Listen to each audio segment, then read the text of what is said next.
Sous la responsabilité du colonel Abdoulaye Chérif Diaby, vu l'article 25 du statut de Rome.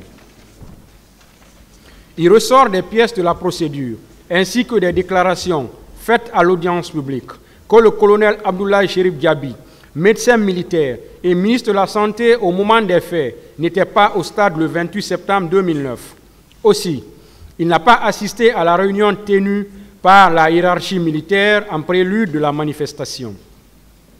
En dépit des déclarations liées à la non-assistance à personne en danger, à ces actes de mépris, de dédain, d'injures et de coups de pied, nulle preuve concrète de ces agissements n'a été rapportée devant ce tribunal.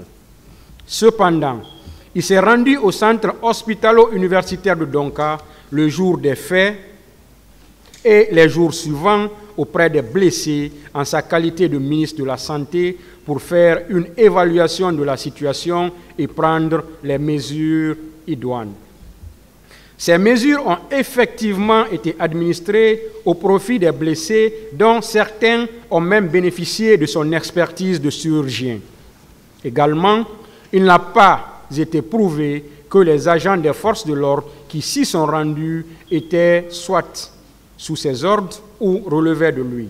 Il en résulte que les actes de dédain, de mépris et d'injures non rapportés ne sont pas suffisants pour caractériser les crimes contre l'humanité à son égard.